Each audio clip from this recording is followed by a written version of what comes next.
Oke, di video kali ini merupakan video lanjutan dari video sebelumnya, yaitu di yang video selanjutnya itu tentang batuk.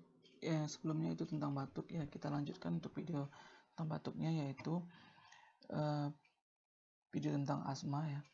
Ini juga merupakan salah satu gangguan atau infeksi pada saluran pernapasan ya. Nah, oke. Nah, asma.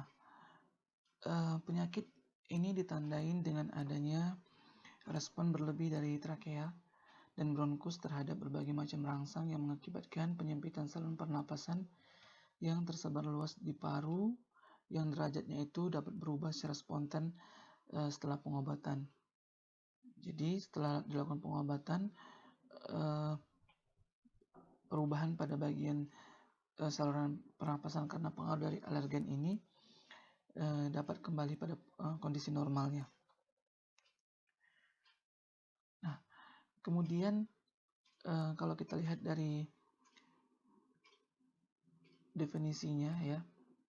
Nah, sebelumnya asma ini kalau dari bahasa Yunani itu berarti terengah-engah ya.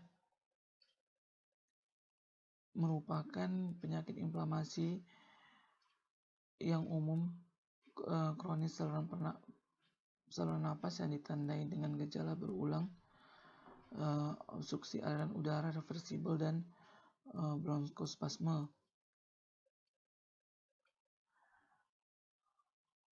Nah, penyakit inflamasi kronis pada bagian ini terutama pengaruh dari mast cell, eosinofil dan limfosit yang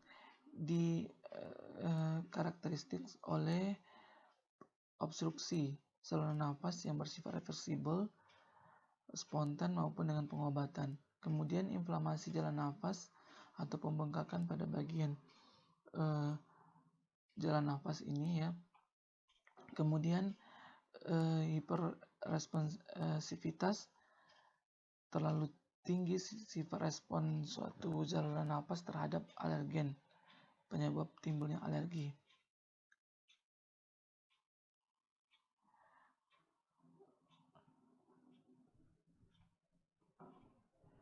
Nah, kemudian ini secara definisinya ya.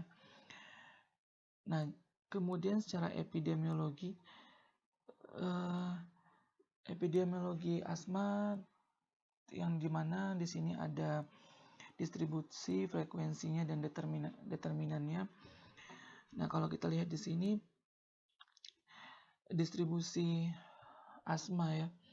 Di Amerika itu 14 sampai dengan 15 juta orang itu mengidap asma, dan kurang lebih 4,5 juta diantaranya adalah anak-anak ya. Nah, kemudian bagaimana dengan di Indonesia?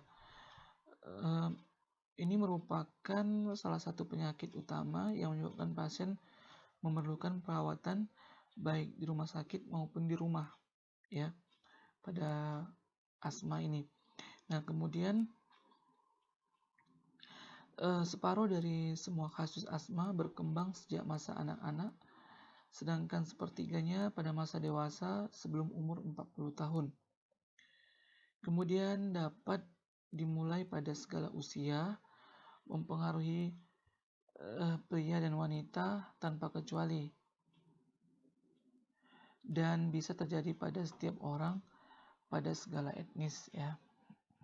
Nah, itu epidemiologi asmanya.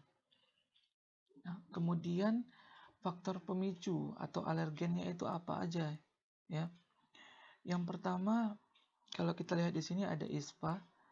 Ini bisa diakibatkan oleh rhinovirus atau influenza virus atau pneumonia ya. Kemudian alergen. Di sini ada banyak alergen ya.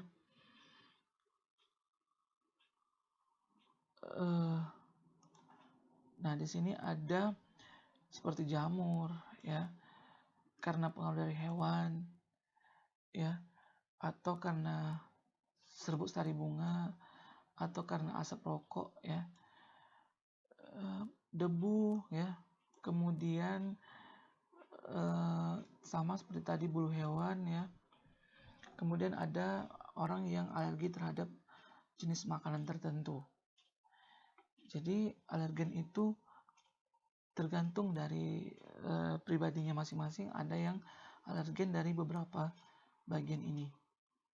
Jadi jika terpapar atau mengkonsumsi atau kontak dengan alergen ini, maka pasien cenderung mengalami asma, ya, timbul muncul kembali asmanya. Nah, kemudian ada karena pengaruh dari lingkungan, misalnya udara dingin dan sebagainya, asap rokok tadi ya. Kemudian karena pengaruh dari emosi. Nah, emosi mengakibatkan gangguan pernapasan, ya. Termasuk ini juga memicu timbulnya asma kembali. Karena pengaruh dari olahraga, terutama pada suhu dingin dan kering, ya. Kemudian karena pengaruh dari obat-obat seperti aspirin, NSAID, ini ada pasien yang bisa cenderung timbul gejala asmanya karena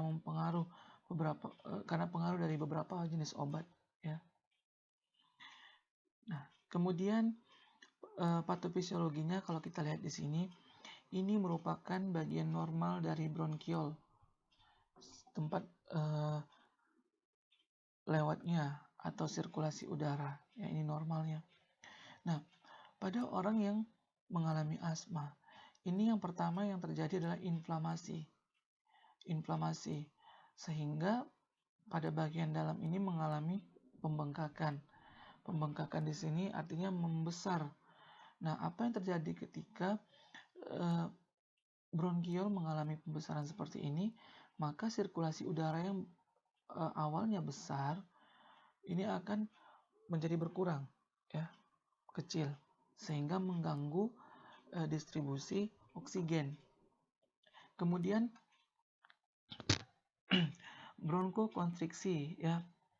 Nah, ini sama seperti tadi, ini mengalami bronkus, ya, membesar seperti ini.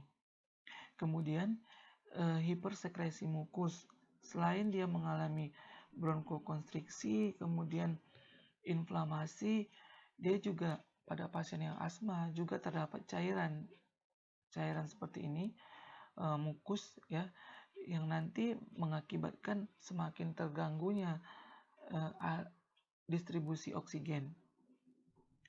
Kemudian karena pengaruh dari hipersensitivitas alergen tadi, ya, atau penyebab dari asma tadi, maka muncullah hal-hal seperti ini, ya, pada bagian bronkiol, ya. Nah, kemudian ini patofisiologi lanjutan, ini sama seperti yang tadi, inflamasi, ya. Inflamasi kata kunci untuk menjelaskan perubahan patofisiologi yang terjadi pada asma. Jadi yang paling besar pengaruhnya itu adalah pengaruh dari inflamasi, pembengkakan tadi, sehingga menghalangi jalan udara masuk, ya. Kemudian inflamasi ini berupa sebenarnya reaksi pertahanan tubuh, ya, karena pengaruh dari alergen yang dianggap tubuh tadi berbahaya, ya. Nah, pada orang yang mengalami asma, inflammatory respon atau respon inflamasi itu terjadi secara tidak tepat, ya. Pada sebagian orang alergen tadi tidak berbahaya, namun pada orang yang memiliki riwayat asma, alergen ini dianggap zat berbahaya, sehingga inflammatory responnya memberikan respon bahwa itu berupa zat berbahaya yang harus dieliminasi atau dikeluarkan dari saluran pernapasan. Nah, ini tadi patofisiologinya. Kemudian kalau kita lihat di sini secara klinis, berdasarkan pemicunya, asma dibagi menjadi dua, yaitu ada asma ekstrinsik, ada yang intrinsik, ya. Ekstrinsik ini disebut juga dengan etopik atau episodik asma. Pemicu diketahui, ya, pemicu jenis asma ini diketahui, yaitu eksternal alergen, ya. Pada atopik pasien, pada usia muda dan umumnya adalah pada usia pertengahan, ya. Kemudian ada intrinsik atau cryptogenic asma, ya biasa disebut dengan cryptogenic asma. Nah, pemicunya tidak diketahui, berbeda dengan yang ekstrinsik tadi sudah diketahui, ya. Namun pada yang intrinsik ini belum diketahui, ya, pemicu asmanya. Nah, kemudian kita masuk ke gejala dan tanda. Nah, penanda utama untuk mendiagnosa adanya asma ini ada mengih, ya, pada saat menghirup nafas, ya. Kemudian riwayat batuk yang memburuk pada malam hari, dada sesak yang terjadi berulang, dan nafas tersengal-sengal, sulit, ya, bernafas. Kemudian adanya hambatan pernapasan yang reversibel secara bervariasi selama siang hari. Adanya peningkatan gejala pada saat olahraga. Jadi pada orang yang asma hati-hati pada jenis olahraga yang dipilih. Kemudian karena pengaruh dari infeksi virus, paparan terhadap alergen tadi, dan perubahan musim, ya.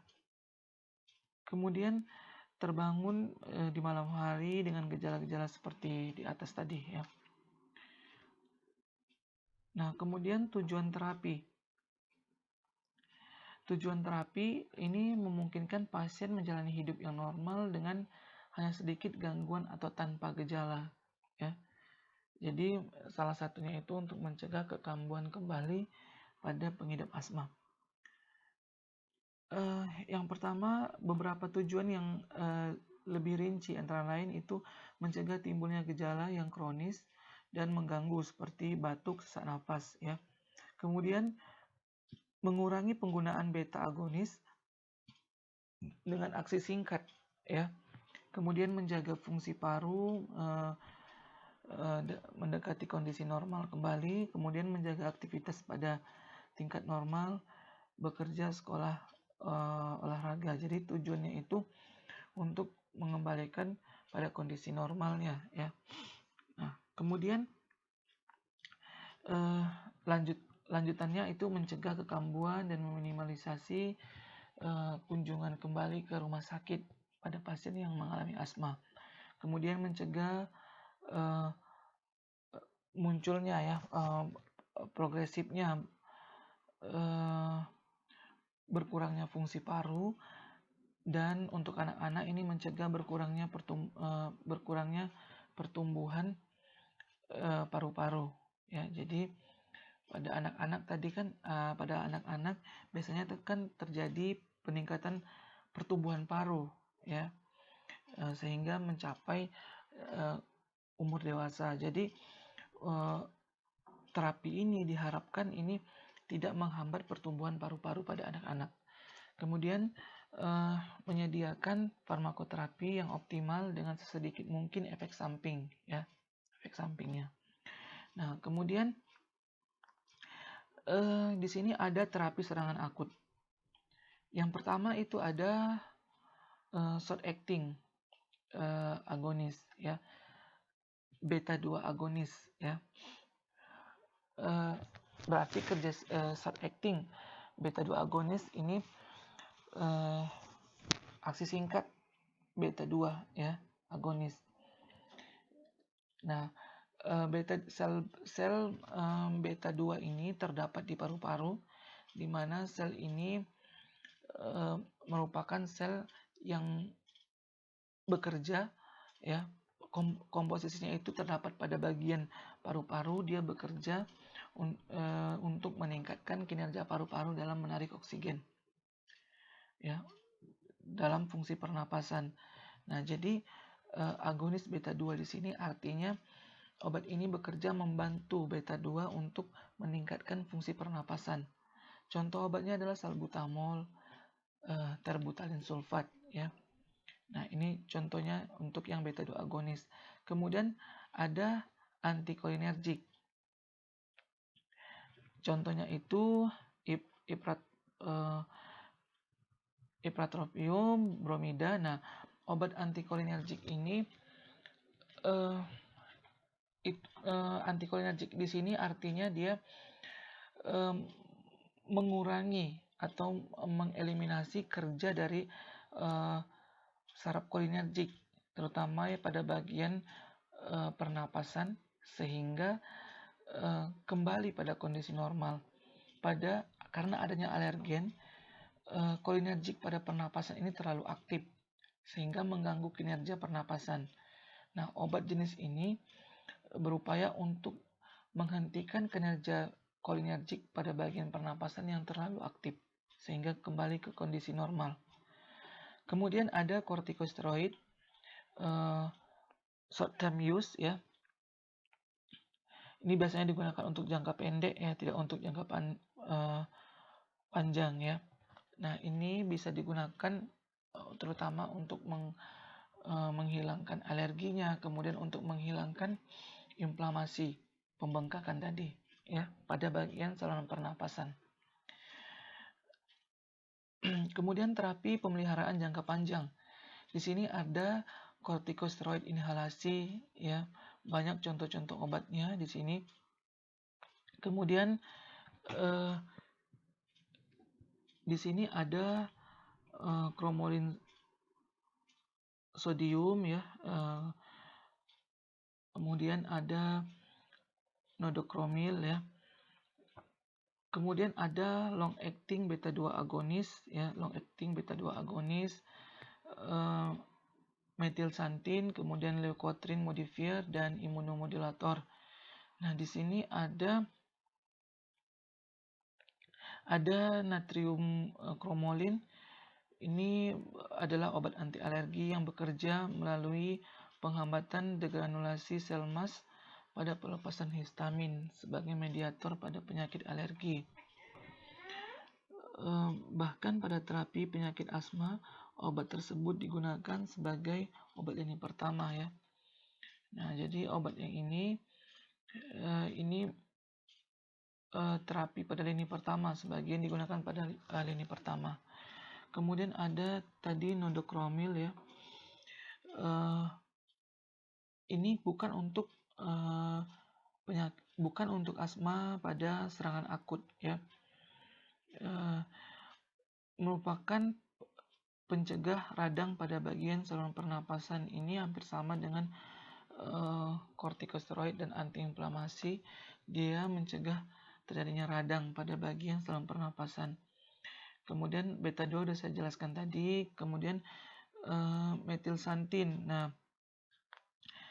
metilsantin ini adalah obat yang termasuk bronkodilator atau pelega ya, pelega saluran pernapasan. Contohnya itu ada aminofilin, teofilin ya. Ini juga sering digunakan. Kemudian ada leukotriene modifier ya, bekerja dengan mengurangi inflamasi dan menghambat pembentukan leukotriene. Leukotriene ini merupakan asam lemak tak jenuh yang dilepaskan selama proses inflamasi. Hal ini terjadi karena leukotriene merupakan respon terhadap adanya suatu alergen. Jadi obat-obat ini digunakan untuk pemeliharaan jangka panjangnya ya. Dipilih dari salah satu jenis obat ini ya. Nah, kemudian prinsip terapi serangan akut. Nah, di sini ada short acting beta 2 agonis. Contohnya ini salbutamol dan terbutalin. Ini merupakan terapi pilihan untuk meredakan gejala serangan akut dan mencegah bronkospasmus akibat exercise ya. Kemudian ada tadi antikolinergik ya, sistemik kortikosteroid dan ada tambahan berupa oksigen. Nah, selanjutnya ada prinsip terapi jangka panjang itu di sini ada obat antiinflamasi seperti obat kortikosteroid tadi ya. Ini merupakan treatment yang esensial untuk asma ya. Ini merupakan obat yang penting pada pengobatan asma. Kemudian terapi jangka panjangnya, prinsip terapi jangka panjangnya apa? Pada pasien ini diajarkan teknik menggunakan obat inhalasi, ya. Obat inhalasi sehingga pasien itu mudah menggunakan jenis obat yang inhalasinya tadi. Kemudian treatment harus disusun untuk setiap pasien sesuai dengan keparahan penyakitnya dan dimodifikasi secara fleksibel tahap demi tahap, ya. Penggunaan kortikosteroid oral jangka pendek kadang-kadang diperlukan, ya. Kemudian aspirin dan NSAID ini harus digunakan dengan hati-hati karena ada sekitar 10-20% pasien asma alergi terhadap obat jenis ini. Kemudian beta blocker sering memicu kekambuhan gejala asma. Ini terutama pada obat-obat antihipertensi seperti amlodipin, nifedipin dan sebagainya. Seperti propanolol, ya, mesoprolol dan sebagainya, itu merupakan golongan obat beta blocker yang digunakan untuk antihipertensi. Namun obat jenis ini dia dapat memicu kekambuhan gejala asma. Jadi hati-hati menggunakan obat antihipertensi jenis beta blocker. Kemudian terapi esensial bermanfaat bagi terapi desensitisasi ini bermanfaat bagi sebagian pasien. Nah, kemudian terapi pada penderita khusus seperti ibu hamil. Pencegahan pada wanita hamil sama dengan pada pasien lainnya, misalnya dengan penggunaan obat-obat budesonid inhalasi, ya, itu aman digunakan dalam kehamilan dibandingkan obat yang lain. Sodium kromoglikat juga digunakan sebagai profilaksis asma dengan inhalasi cukup aman pada kehamilan. Nah, jadi sebelum menggunakan obat ini biasanya ini harus konsultasi dulu dengan dokter, ya. Kemudian treatment ini ada salbutamol, terbutalin jika digunakan secara inhalasi. Ini tidak terlalu mempengaruhi uterus, ya. Kemudian kortikosteroid oral jangka pendek seperti prednisolon itu 20-50 mg sehari untuk 4-7 hari. Ini juga dikatakan cukup aman, ya. Namun tetap harus dikonsultasikan dulu dengan dokter. Jika perlu, sebelum proses melahirkan, injeksi hidrokortison IM atau IV 100 mg setiap 8 jam selama 24 jam. Ini cukup menjamin tersedianya kortikosteroid eksogen pada ibu hamil yang dia akan melahirkan namun ada gejala asmanya. Kemudian theophylline sebaiknya tidak digunakan pada masa akhir-akhir kehamilan, ya. Nah, semua ini harus tetap dikonsultasikan dengan dokter, ya. Nah, kemudian anak-anak, ya. Penggunaan inhalasi menggunakan nebulizer atau MDI dengan spacer merupakan cara penggunaan obat yang paling tepat. Inhalasi kortikosteroid cukup aman untuk anak-anak. Nah, obat-obat untuk yang asma untuk anak ini sebenarnya lebih dianjurkan yang di dalam bentuk inhalasi. Kemudian geriatri, tidak ada hal yang khusus sama dengan pada dewasa. Lebih diperhatikan pada kemungkinan terjadi efek samping terutama pada penggunaan aminofilin atau theophylline. Nah, ini patofisiologi tadi. Nah, kemudian ada obat-obat asma yang biasa digunakan. Ini ada yang bentuk inhalasi terutama, ya. Ini ada contohnya ada albuterol, kemudian seretide, ya. Ventolin ini merupakan obat inhalasi yang paling sering digunakan. Kemudian ada kortikosteroid inhalasi juga seperti yang saya jelaskan tadi, ya. Oke. Nah, kemudian ada Montelukast, ya. Ini juga jenis obat yang sering digunakan untuk penanganan asma, ya. Tadi sudah saya jelaskan golongan dari obat ini. Contohnya itu ada Singular, ya. Contoh obatnya. Oke, demikian video kali ini. Terima kasih.